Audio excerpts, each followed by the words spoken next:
প্রিয় ছাত্রছাত্রীরা, আজকে আমি তোমাদেরকে এই ভিডিওর মাধ্যমে ক্লাস 7 এর ইতিহাস যে সমস্ত প্রশ্নগুলো দেওয়া হয়েছে সেকেন্ড সামেটিভের জন্য অর্থাৎ দ্বিতীয় পর্যায়ের মূল্যায়নের জন্য স্কুল নম্বর 5 পেজ নম্বর 270 সেখানে যে সমস্ত প্রশ্নগুলো আছে সমস্ত প্রশ্নের উত্তর আমরা আলোচনা করবো আজকে এই ভিডিওর মাধ্যমে।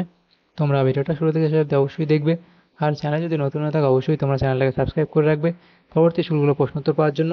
এবং এর আগের যে স্কুলগুলো ছিল সেগুলোর আমরা আলোচনা করে দিয়েছি, সেই স্কুলগুলোর প্রশ্ন উত্তর তোমরা প্লে লিস্ট থেকে সেই প্রশ্ন উত্তরগুলো পেয়ে যাবে। অবশ্যই তোমরা সেখান থেকে সেই প্রশ্ন উত্তরগুলো দেখে নিও। আজকে আমরা এই 5 নম্বর স্কুলের প্রশ্ন উত্তরগুলো আলোচনা করব। সেখানে দেখো যে প্রশ্নগুলো দেওয়া হয়েছে এই 5 নম্বর স্কুলে 3টে প্রশ্ন আছে, 1 নম্বর করে দেওয়া আছে 3 নম্বর। একের দাগে কি বলা আছে, সঠিক উত্তরটি বেছে লেখো। একের দাগে একের প্রশ্ন, ঘরঘরা যুদ্ধে বাবরের প্রতিদ্বন্দ্বী ছিলেন। ঘরঘরা যুদ্ধে বাবরের প্রতিদ্বন্দ্বী ছিলেন নসরাত শাহ। এর পরের প্রশ্ন, ইসলাম জগতের ধর্মগুরুকে বলা হয় খলিফা, তো অপশন বি। এরপরে প্রশ্ন, শ্রী চৈতন্যদেব কোন শাসকের আমলে ভক্তি ধর্ম প্রচার করেন? সেটা হবে আলাউদ্দিন হোসেন শাহ। তাহলে অপশন এ হবে সঠিক উত্তর। এর পরের প্রশ্ন দেখো, দুয়ের দাগে কি বলা হয়েছে, নিম্নলিখিত ঘটনা ও সালগুলি যথাযথ পূরণ করো। তাহলে এখানে সাল এবং এদিকে কি ঘটনা, 5টা আছে এখানে, 1 নম্বর করে 5 নম্বর দেওয়া হয়েছে। একের দাগে বলা হয়েছে 1556, তাহলে সেটা কি হবে, এটা হবে পানিপথের দ্বিতীয় যুদ্ধ। তাহলে এখানে লিখবে কি, পানিপথের দ্বিতীয় যুদ্ধ। এরপরে যেটা আছে দেখো, সেটা বলা হয়েছে এখানে, এখানে জিজ্ঞাসা চিহ্ন, তাহলে হলদি ঘাটির যুদ্ধ। তাহলে এখানে কথা হবে এটা 1576 হলদি ঘাটির যুদ্ধ। এরপরে 1529, সেটা কি হবে, ঘরঘরার যুদ্ধ। ঘরঘরার যুদ্ধ। এরপরে আছে এখানে জিজ্ঞাসা চিহ্ন দেখো, বিল গ্রামের যুদ্ধ, সেটা হবে কত, 1540। এরপরে আছে দেখো জিজ্ঞাসা চিহ্ন আবার 5এর দাগেরটা, সেটা বলা আছে কি, প্রথম পানিপথের যুদ্ধ, এটা হবে কি 1500, তাহলে এটা হবে 1526। তাহলে এগুলো হলো। এরপরে দেখো যে প্রশ্নগুলো এখানে আছে 3এর দাগের প্রশ্ন, সেগুলো কি 2 নম্বর করে দেওয়া আছে, 6টা প্রশ্ন উত্তর করতে হবে, 12 নম্বর, কিন্তু এখানে 8টা প্রশ্ন দেওয়া আছে, আমরা প্রত্যেকটা প্রশ্নের উত্তরই আলোচনা করব। নেক্সট দেখো পেজগুলোতে করা আছে, প্রশ্ন 3এর দাগের 1, কি বলা আছে, দিন ইলাহির প্রবর্তক কে? সেটা লিখবে আকবর। এর মূল বক্তব্য কি ছিল? তাহলে এই মূল বক্তব্যগুলো কি ছিল সেটা অবধি লিখবে। এরপরে আছে জাপ্তি প্রথা কাকে বলে? তাহলে জাপ্তি প্রথা কি, সেই পয়েন্টগুলো এখানে করে এ অবধি লিখবে। এরপরে দেখো 3এর দাগে, কে কত সালে ইউরোপ থেকে ভারতে আসার জলপথ আবিষ্কার করেন? লিখবে ভাস্কো দা গামা 1498 খ্রিস্টাব্দে ইউরোপ থেকে ভারতে আসার জলপথ আবিষ্কার করেন। 4এর দাগের প্রশ্নে বলা আছে মধ্যযুগে ভারতের 2টি শহরের নাম লেখো। ফতেপুর সিক্রি, দিল্লি, আগ্রা ইত্যাদি নামগুলো লিখতে পারবে।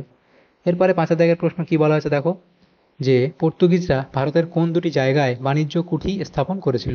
কোচিন এবং গোয়াতে। এরপরে 6এর দাগের প্রশ্নে বলা আছে জিজিয়া কাকে বলে? তাহলে জিজিয়া কর লিখবে, মুসলমান শাসকরা অমুসলমান প্রজাদের কাছ থেকে জিজিয়া নামে এক বিশেষ ধরনের কর আদায় করত। এটি ছিল মাথাপিছু এক ধরনের কর। এর বিনিময়ে এর বিনিময়ে মুসলমান শাসকরা অমুসলমান প্রজাদের জীবন, নিজের ধর্মপালন ও সম্পত্তি সুরক্ষা প্রদান করতেন। প্রথম জিজিয়া কর প্রচলন সেটা কি, এবং দিল্লি সুলতানিতে জিজিয়া কর বলে এই অবধি লিখবে। এরপরে প্রশ্ন দেখো দেওয়া হয়েছে কি, কৌলিয়াত ও পাট্টা বলতে কি বোঝায়? তাহলে পাট্টা লিখবে কি, জমিতে কৃষকের সত্ত্ব স্বীকার করে শেরশাহ কৃষককে যে দলিল দিতেন তাকে পাট্টা বলা হয়। পাট্টায় কৃষকের নাম, জমিতে কৃষকের অধিকার এবং কৃষককে কৃষককে কত রাজস্ব দিতে হবে তার উল্লেখ করা হতো। এরপরে কবুলিয়াত, সেটা লিখবে কি, কৃষক নির্দিষ্ট রাজস্ব দেওয়ার কথা কবুল করে শেরশাহকে যে দলিল দিত তাকে কবুলিয়াত বলা হয়। এরপরে হুন্ডি কাকে বলে? তাহলে হুন্ডি সম্পর্কে লিখবে যুক্তিগত ধরন, ফলাফল, ফল ইত্যাদি পয়েন্ট করে এই অবধি লিখে দেবে। পরের যে প্রশ্নগুলো দেখো 4এর দাগের প্রশ্ন, সেটা কি বলা হয়েছে, 4এর দাগের 1এর প্রশ্ন, এখানে টিকা লিখতে বলা হয়েছে 4এর দাগের প্রশ্ন। 4এর দাগের 1, সুলতান রিজিয়া, তার সিংহাসন লাভ, কৃতিত্ব, পতন ইত্যাদি পয়েন্টগুলো করবে। এরপরে 2এর দাগে আলাউদ্দিন খলজির বাজার দর নিয়ন্ত্রণ, তাই এখানে বাজার দরের ধরন, বাজার পরিদর্শন, রাজকর্মচারী, বাজারের সরকারি নিয়মাবলী, মতামত। দেখো বন্দেগান চিহলগানি, এটা সম্পর্কে টিকা লিখতে হবে, লিখবে কি, অর্থ লিখবে বন্দেগান চিহলগানি বলতে বোঝায় 40 জন বান্দা, 40 জন বান্দাকে নিয়ে গঠিত একটি সংগঠন। 40 জন বান্দাকে নিয়ে বন্দেগান-ই-চিহলগানি বন্দেগান-ই-চিহলগানি বলতে বোঝায় 40 জন বান্দাকে নিয়ে গঠিত একটি সংগঠন।